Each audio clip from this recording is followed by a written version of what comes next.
오늘 제목 읽어보겠습니다. 시작. 영적전쟁 복습. 자, 영적전쟁 복습을 가지고 말씀을 전하겠어요. 자, 그동안 배웠던 걸 영적무장, 지피지기 백전백승. 자, 1, 2, 3이라고 읽으면 되겠어요. 자, 여기 한번 처음부터 배운 걸 읽어보겠습니다. 시작. 영적무장, 지피지기 백전백승. 1, 2, 3. 그리고 다시 영적전쟁의 실제. 자, 그렇습니다. 이 부분을 선생님 안 고쳐놨는데, 자, 그럼 배워보겠습니다. 8월 30일 날, 8월 30일이면은, 두 달째죠. 두 달 됐습니다. 8월 30일 설교는, 자, 우리는 영적 전쟁 중이라고 했어요. 여러분들의 영적 전쟁, 오늘도 영적 전쟁을 했습니다. 오늘은 이게. 나도 오늘 영적 전쟁 한 적이 없는데요? 그럼 뭐가 영적 전쟁이냐? 아, 오늘 추석인데 이거 교회를 꼭 가야 되나? 아, 오늘은 쉬자. 여러분들은 나왔지만. 그런데, 피곤해서, 오늘은 안 갈래. 이런 친구들도 있을 거예요. 근데 여러분들은 나왔단 말이에요. 영적 전쟁에서 승리했어요. 근데 이제 상황이 여기 자라서 먼 곳에 나가 있어서 못 오는 경우는 영적 전쟁이라고 볼 수는 없지만, 공주에 있는데, 오늘 교회를 못 왔다. 그러면 영적 전쟁에서, 실패했다고 볼 수가 있습니다. 자, 그래서 우리는 누구하고 영적 전쟁 중에 누구하고 전쟁이라고 하면 적이 있어야 될 거 아니야.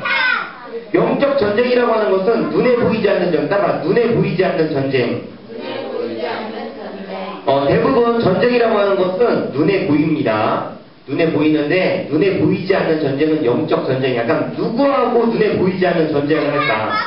그렇죠. 여기 정답이 나왔습니다. 사탄입니다. 그래서 뭐를 해야 된다고 그랬어? 전쟁을 하기 위해서는 우리가 그렇죠. 무장을 해야 돼요. 어떤 무장을 해야 될까? 영적 무장을 해야 됩니다. 영적 무장. 자, 전쟁터에 나가는데 여러분들 뭘 갖고 나갈래요? 투구, 칼, 흉기. 자, 뭔가를 갖고 나가야 됩니다. 전쟁터에 나가는데 피자 갖고 나가면 됩니까? 안 됩니까? 피자 갖고. 너희들 전쟁터에 나가는데 피자 갖고 나간다? 너 죽고 어떡해요? 말이 됩니까? 안 됩니까? 말이 되지 않습니다. 자, 전쟁터에 나가는데 너희들은 칼과 창으로 나오지만 나는 책으로 나간다. 공부 열심히 해야 돼요. 책을 먼저 말해야 돼요. 안 되죠. 자, 그럼 전쟁터에 나갈 때는 뭘 가지고 나가야 되냐? 따라봐. 무기. 그리고 옷도 말이죠. 옷도 추리딩바람으로 입고 간다든지 반팔로 입고 간다든지 그러면 안 됩니다. 상처를 입어요. 그래서 군복은 군인들이 입는 옷은 반팔이 있을까요? 없을까요? 반팔이 없습니다. 한여름에도 반팔이 없습니다.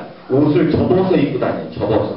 접어서. 왜? 전쟁이 시작됐다!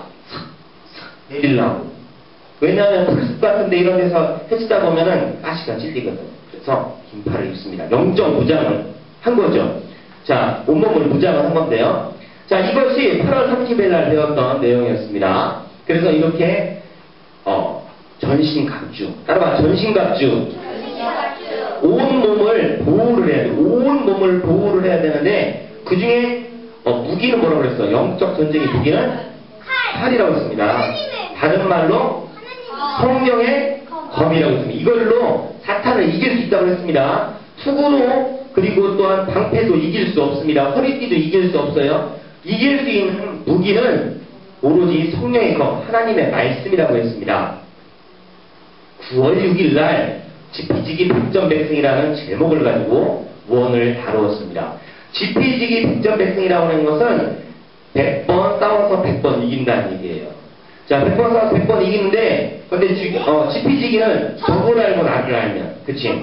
근데 이제 적을 알아야 되는데 그 적이 누구냐? 그 대적이 누구라고 그랬어요? 사탄, 마귀, 귀신, 사탄, 마귀, 귀신, 이거에 대해서 또 우리가 배운 적이 있습니다. 그럼 좀 이따 살펴보고, 대적은 누구냐면 사탄, 마귀, 귀신, 또 악한 영이라고 했습니다. 마귀가 우는 사자처럼 누구를 찾는다고 했습니까? 삼킬자인데 특별히 누구? 우리 예수 믿는 사람들을 특별히 찾아 돌아다닌다고 그랬어요. 어차피 술 먹고 비틀비틀 거리는 사람들 마귀가 굳이 쫓아다닐 필요가 있어 없어? 없지. 어차피 우리 편이잖아. 어차피 우리 편이고 도둑질하는 사람들 우리 편이잖아. 그게 걔네들 신경 안 써. 그런데 자기 편이 아닌 사람을 우리 편으로 만들기 위해서 마귀가 우리를 쫓아다니면서 삼킬자가 우리라고 했습니다. 자, 그 다음에 마귀는 어떤 존재라고 그랬습니까? 마귀는 원래 어떤 존재? 천사장이라고 그랬어요. 마귀는 어떤 존재라고 그랬어요? 천사장이라고 하는 것은 하나님이 있고 하나님을 열심히 높여드리고 찬양하는데 그 중에서 천사 중에서 가장 우두머리라고 그랬습니다. 자, 마귀는 우두머리였습니다. 근데 천사장이 어떻게 마귀가 되었을까요? 어떻게 마귀가 되었어요? 하나님과 똑같이 그렇지. 하나님과 똑같아지고 싶어서 교만해서 하나님과 똑같아지고 싶고 그리고 하나님께 영광 돌리고 싫어서 그래서 떨어져서 죽었다고 해서 죽은 게 아니죠. 천국에서 쫓겨나서 된 것이 마귀라고 그랬습니다. 그리고 마귀가 나올 때 마귀하고 사탄을 같다 그랬죠. 마귀가 나올 때 그 쫄개 무리들이 있었어요. 그게 이름이 뭐죠? 귀신. 그렇죠. 그래서 귀신들입니다. 자, 그래서 9월 6일 날 이걸 배웠고 그 다음에 9월 13일 날 이걸 배웠습니다. 스피치 기백점 X2에서 마귀가 하는 일은 무엇인가? 전부다. 마귀가 하는 일은 고자질쟁이라고 그랬어요. 고자질쟁이를 다른 말로 좀 어려운 말로 한국말이 있었는데 부자. 참소. 그렇습니다. 참소입니다. 대단합니다. 자, 참소라고 했어요. 그 다음에 마귀가 하는 일은 고자질쟁이에요. 그 다음에 방해하고 마음을 사로잡고 그 다음에 속이고 화나게 하고. 그래서 우리 친구들이 정보표를 적어서 냈는데 기도 제목에 화를 내지 않게 해주세요 적었고, 또 어떤 친구는 성경 공부 교환에 뭐라고 적었냐면 한 주간 동안 승리한 게 있으면 적어보세요. 그랬더니 화를 안 냈습니다. 그렇게 적은 친구도 있어요. 그렇기 때문에 이건 승리한 거죠. 승리한 것들입니다. 영적 전쟁에서 승리한 거예요. 많이 우리를 속인다고 했습니다. 그 다음에 9월 20일 날 이제 얼마 이제 시간이 다가오죠. 어떻게 마귀를 대적할 수 있나요를 배웠어요. 믿음을 굳게 해야 된다고 그랬어요. 믿음을 굳게 하기 위해서는 이렇게 말씀 예배에 나오는 거야. 그런 믿음을 굳게 할 수가 있습니다. 그 다음에 말씀으로 물리쳐야 된다고 그랬어요. 말씀으로 성령의 검으로 물리쳐야 된다고 했습니다. 그리고 깨어 기도해야 된다고 말씀을 전했어요. 더 깊이 있게는 전하지 않았습니다. 왜냐하면 또 이제 그 다음에 전했기 때문에 말씀으로 물리쳐야 된다, 성령의 검으로 물리쳐야 한다, 파란색으로 적혀놨는데 이게 이제 여러분들이 이제 배운 친구들은 알 겁니다. 자, 그 다음에 이제 마지막으로 영적 전쟁의 실제. 이건 이제 지난주 말씀이죠. 지난주에 공격용